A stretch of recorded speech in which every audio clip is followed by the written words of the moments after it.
Welcome back to the Offensive Line. My name is Hanson, your host, and on this episode we have my friend Josephine, a very special guest. She is the producer of TOL, the editor of TOL. She's just the overall face of TOL. She's just TOL personified.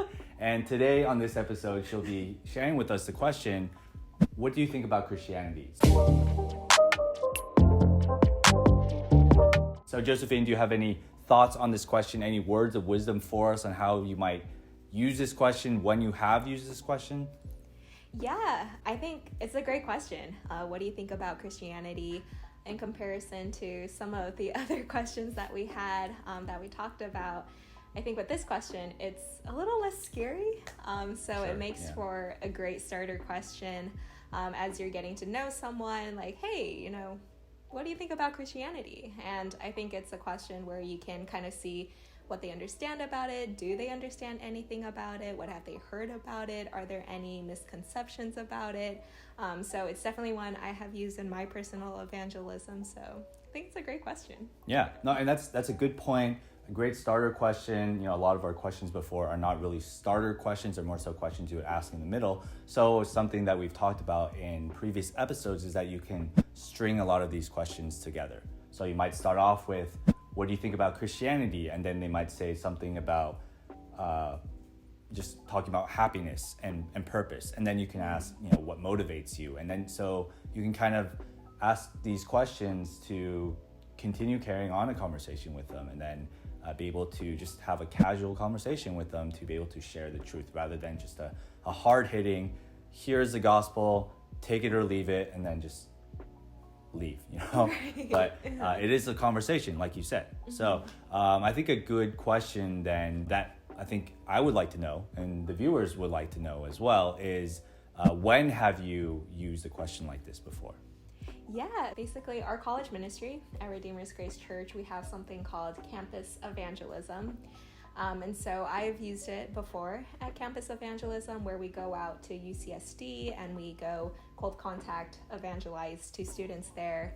And I remember there was one time where essentially me and another person, we went together as pairs.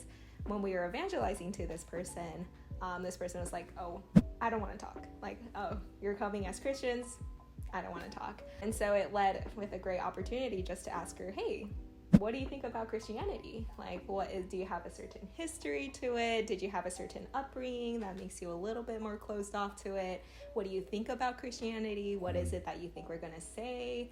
All of those things. And she opened up. She was like, yeah, actually, I'm Catholic. And so like everything you want to say, probably have heard it. I don't want to hear it. Which then you ask the question, or I asked the question again, oh, so what do you think about Christianity? And then she was like, oh, I think it's the same thing. And so it led off to a great jumping off point from there. For sure.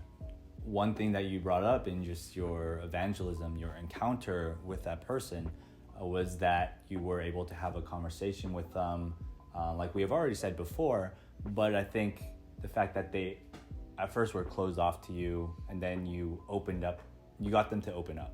Right, I think that's very important, because when we do evangelize, it's not just very formulaic. There's only one way to do it, but I think things that you can add things in, like your personality, right? And just being very gentle, very friendly with them to get them to open up. And I think that's something that you do very well. So yeah, I think that's something that we can all be kind of working on or using that tool as well in just thinking about our personalities and just having fun with them, having a good conversation with them, trying to get them to open up, to realize that, it's not so scary. We're not coming to just judge them, right? To just say like, oh, you're wrong with this, and this, but then we're trying to have a conversation with them, trying to know what they think. And I think that's one of the things that a lot of people are so turned off by with Christianity. They're like, no, I don't want to talk, because that's what they're expecting, right? Mm-hmm. So you were sharing with us about how you would use this question in cold contact settings. Someone you just met on library walk or met on the street, you've never met them before. But what about a situation when you're talking to someone you do know, like a coworker, a classmate, family member? Do you mind sharing with us a little bit about that, if you've done that before, and how that might be different. Yeah, I have used it before, actually, to an unbelieving friend. I think we were just catching up on life one day, and basically she was sharing about what she was learning in psychology at that time, where she was talking about how people often have different coping mechanisms. And so it kind of led into, oh, well, what do you think about Christianity? Like, do you see religion as a coping mechanism? Like, do you think there's any truth in that? Or is it purely something that's emotional, some kind of comfort that people have? And so that was a great way that it opened up for her to talk about, oh yeah, like I think actually Christianity is just a coping mechanism for people who can't handle death, or for people who can't handle suffering. That's what they turn to. And so it led into a great deeper conversation, being able to hear kind of what she thought about Christianity, kind of her perceptions of it through psychology. The way that it was a little bit different was that with it being a starting off question, I knew kind of like her upbringing a little bit more. I kind of knew exactly what class she was taking, so I was able to tailor the follow-up questions like a little bit more, like, oh, okay, like you learned that in class, like have you ever considered if that might be wrong? And kind of being able to be a little bit more direct. Whereas with cold contact evangelism, it's a little bit more open-ended, kind of like feeling the ground. Kind of.